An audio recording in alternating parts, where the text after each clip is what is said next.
बिस्मिल्लाहिर्रहमानिर्रहीम। अस्सलाम वालेकुम नादरीन, आप यूट्यूब चैनल देख रहे हैं। मैं इमरान खान हूँ। नादरीन, सबसे पहले तो ये है कि स्ट्रीट मूवमेंट जो इमरान खान साहब ने कहा था वो अब शुरू होगी।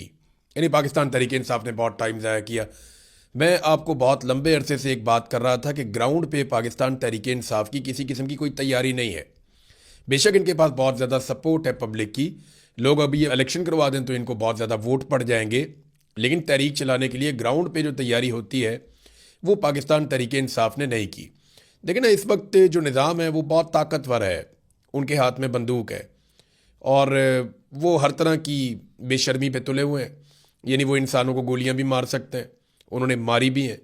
तो ऐसे में आप एक हजूम के ज़रिए से या थोड़े बहुत लोगों के ज़रिए से आप इनका किबला ठीक नहीं कर सकते। आपको बहुत बड़ी तादाद में नौजवान चाहिए होंगे, और वो नौजवान जो ऑर्गेनाइज हों, जिन्हें पता हो कि उन्होंने क्या करना है और किस तरीके से पुरअमन रहते हुए पाकिस्तान को बचाते हुए उन्होंने इन जालिमों से निजात हासिल करनी है। तो इसके लिए पूरा एक साइंटिफिक तरीक़ाकार होना चाहिए था, जो अभी तक अडॉप्ट नहीं किया गया। हाँ, ये ज़रूर हुआ कि कुछ विजुअल्स बनते रहे।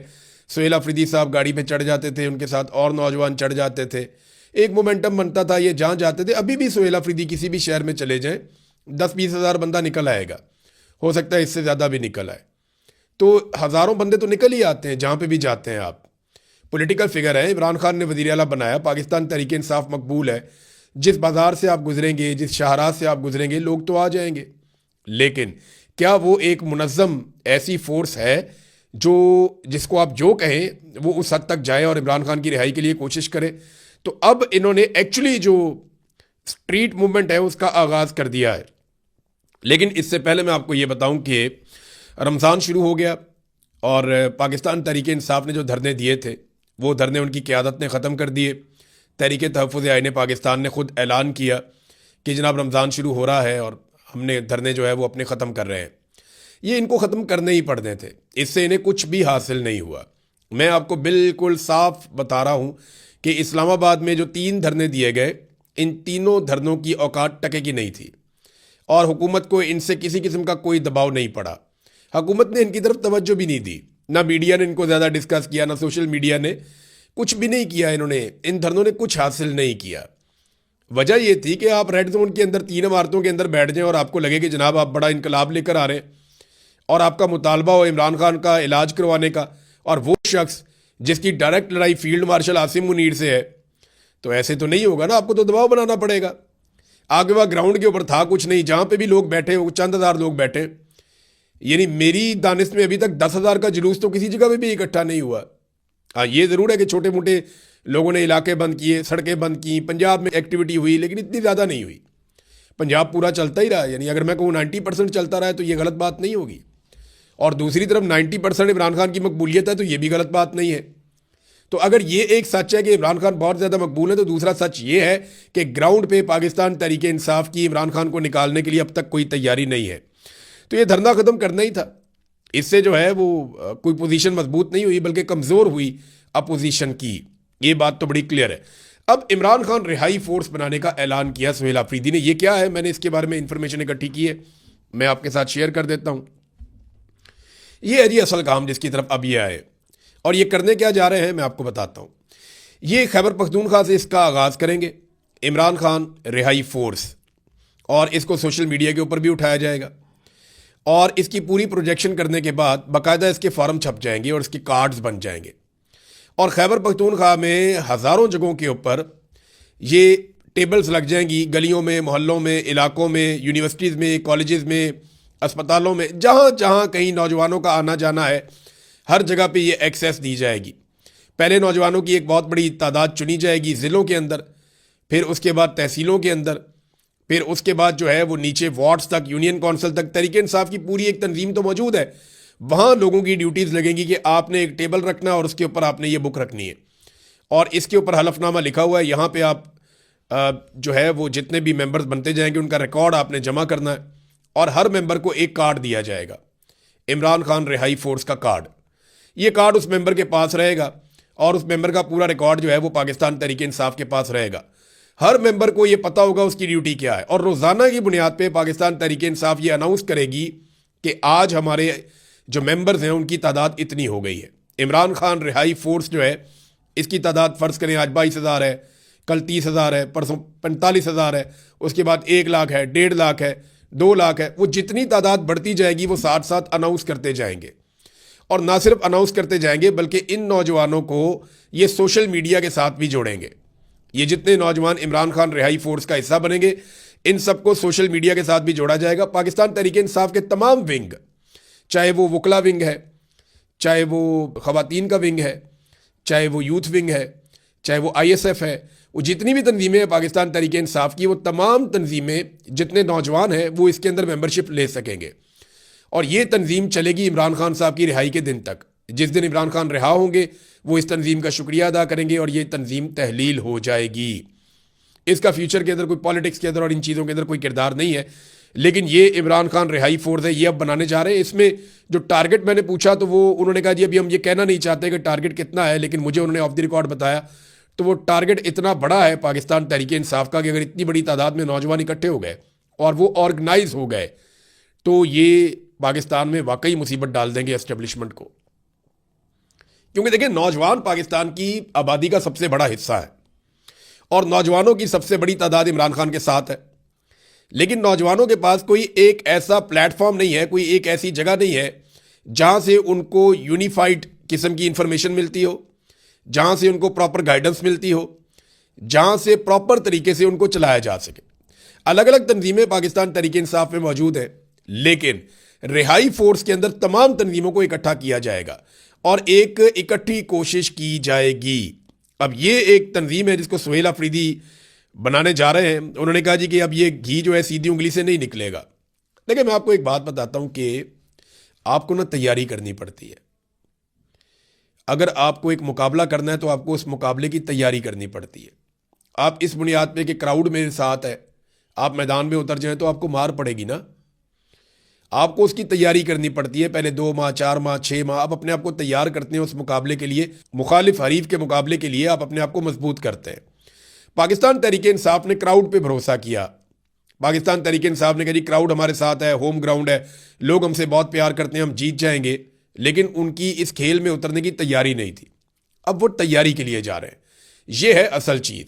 अगर ये फोर्स बन जाती है और लाखों नौजवानों की जेब में कार्ड होता है इमरान खान का और वो सारे नौजवान इकट्ठे होकर निकलते हैं, तो ये उनके लिए एक बहुत बड़ा ऑनर होगा फ्यूचर में कि उन्होंने एक बड़ी तहरीक चलाई थी।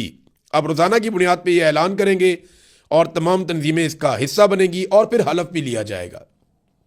जो मेरे पास इंफॉर्मेशन है, पेशावर में एक हलफनामा होगा पहले बहुत बड़ा, फिर अलग अलग ज़िलों में जाकर हलफ लेंगे जितने नौजवान। फ़र्ज़ करें एक ज़िले में जो है वो 25,000 नौजवान है, इस फोर्स का हिस्सा है इमरान खान रिहाई फोर्स का, तो वो 25,000 नौजवानों से वहाँ पे उनको इकट्ठा करके हलफ ले लेंगे, फिर अगले ज़िले में, फिर अगले ज़िले में, और इस तरह आहिस्ता आहिस्ता ये जो मेंबरशिप है ये खैबर पख्तूनख्वा से निकलकर बलूचिस्तान, सिंध और पंजाब में फैलेगी। और ये 1-1.5-2 माह की बात है मैक्सिमम। अगर ये 2 माह लग के तैयारी कर लें और मेंबरशिप करें और डाटा इकट्ठा करें तो मेरे ख्याल में ये लाखों नौजवानों को इसके साथ जोड़ सकते हैं और ये चीज़ पाकिस्तान की एस्टेब्लिशमेंट के लिए मुसीबत डालेगी। देखिए ना, इमरान खान साहब इंतजार कर रहे हैं और वो ये फैसला कर चुके हैं। इमरान खान ने अभी तक जितनी भी प्रेडिक्शंस की हैं वो सारी ठीक साबित हुई। उन्होंने पहले बताया था कि मुझे जेल में डालेंगे, डाला। उन्होंने कहा नवाज शरीफ डील करके वापस आएगा, वापस आया। उन्होंने कहा केस खत्म होंगे, केस खत्म हुए। इमरान खान ने कहा कि ये इलेक्शन में धांधली करेंगे लेकिन मैं जीत जाऊंगा, और वो जीत गया। इमरान खान ने जो जो बात की वो बात वैसे ही साबित हुई, लेकिन मिलिट्री एस्टेब्लिशमेंट ने सारा कुछ कंट्रोल कर दिया। फाइनली इमरान खान साहब ने 2 चीज़ें कही हुई हैं कि ये मुझे आहिस्ता आहिस्ता मार देंगे। ये इमरान खान ने अपनी बहन को कहा कि ये आहिस्ता आहिस्ता मुझे मार देंगे। और दूसरा, इमरान खान ने एक और बात की थी कि फैसला अब सड़कों पे होगा, किसी और जगह फैसला हो नहीं सकता। क्योंकि जिन शराइत के ऊपर हुकूमत इमरान खान साहब से डील करना चाह रही है, इमरान खान साहब उन शराइत को मानने के लिए तैयार नहीं है। इमरान खान साहब की शराइत बड़ी सादा है। वो ये कहते हैं कि आप जो 9 मई है, 26 नवंबर है, आप इसके ऊपर एक जुडिशल कमीशन बनाएं और फैसला करेंगे ये कैसे हुआ। नंबर 2, इमरान खान साहब ये कहते हैं कि जो नया इलेक्शन है उसको अनाउंस किया जाए। पहले वो कहते थे कि जनाब हमारे उम्मीदवारों को हमारी सीटें वापस दी जाएं, लेकिन अब क्योंकि बहुत टाइम हो गया वो ये कहते हैं कि नया इलेक्शन पाकिस्तान में करवाया जाए। अब ये वो चीज़ें हैं जिससे तो इमरान खान साहब विन कर जाएंगे, और ये हुकूमत इन चीज़ों को किसी सूरत भी बर्दाश्त नहीं कर सकती। तो इन्हें अगले इलेक्शन से पहले पहले इमरान खान साहब से जान छुड़ानी है। और इमरान खान साहब ये जानते हैं, उन्होंने अपनी बहन को बता दिया है कि ये मुझे अब मार देंगे। लेकिन साथ ही साथ उन्होंने कहा कि फैसला सड़कों पे होगा, और अगर सड़कों पे फैसला होना है तो इमरान खान रिहाई फोर्स जो अब बनाई जा रही है, हो सकता है कि ये इतनी ताकतवर फोर्स बन जाए कि ये फोर्स एस्टेब्लिशमेंट को महंगी पड़ जाए। अब देखते हैं कि आने वाले दिनों में क्या होता है। रमज़ानुल मुबारक इस हवाले से बड़ा इंपॉर्टेंट महीना है। बहरहाल राणा सनाउल्लाह साहब ने भी एतराफ़ किया है।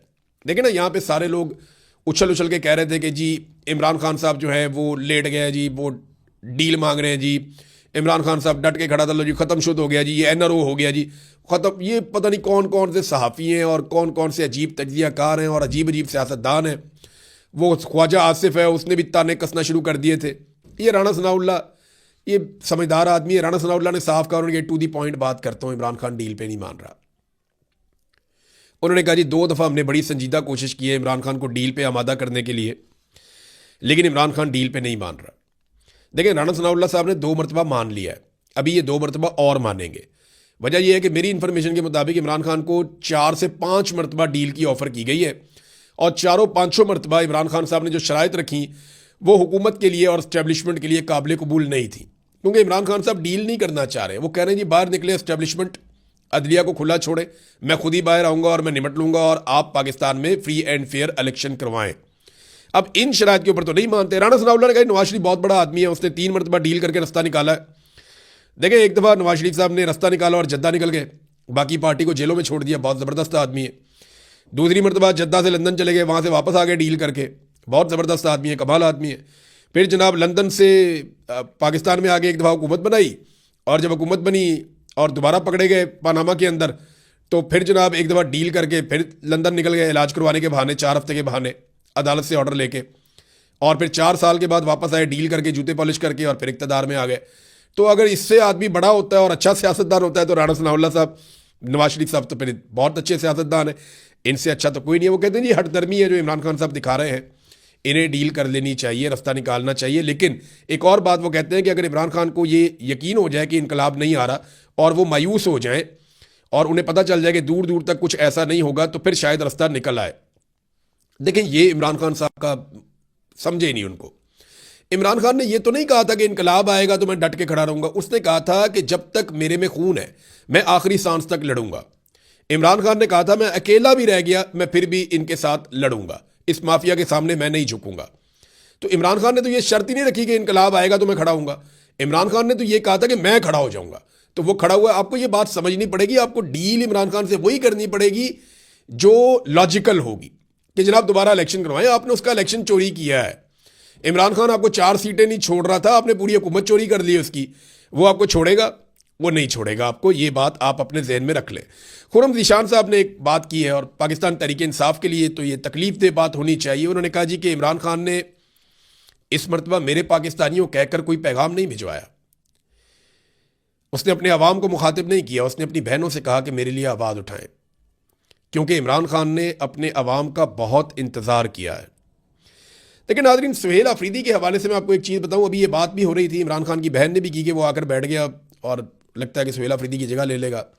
तो ये गंडापुर के बारे में बात हो रही है, और मैंने आपको कल बताया भी था पिछले वीलॉग में कि गंडापुर के दिमाग में ये बात एस्टेब्लिशमेंट ने फिट कर दी है, और एस्टेब्लिशमेंट के ज़राए ये कह भी रहे हैं कि सुहेल अफरीदी को नाअहल करने के बाद गंडापुर को वज़ीर आला बनाया जाएगा खैबर पख्तूनख्वा का। जितना मैं पाकिस्तान तहरीक इंसाफ को समझता हूँ ना, और जितने मेरे राब्ते हैं, मेरी नज़र में कोई भी बन जाएगा तहरीक इंसाफ में से वज़ीर आला, गंडापुर नहीं बनता। और अगर गंडापुर को ज़बरदस्ती वज़ीर आला बना भी दिया गया ना, तो गंडापुर साहब की सियासत तबाह हो जाएगी। उन पर बहुत तनकीद हो रही है इस वक्त पाकिस्तान तहरीक इंसाफ में। वो इक़्तिदार की राहदारियों में वज़ारत आला का रास्ता ढूंढते ढूंढते अपनी सियासी इज़्ज़त गंवा बैठे हैं। और गंडापुर साहब का भी बड़ा लंबा करियर पड़ा है, उन्हें अपनी साख खराब नहीं करनी चाहिए थी, लेकिन वो जुआ खेल रहे हैं।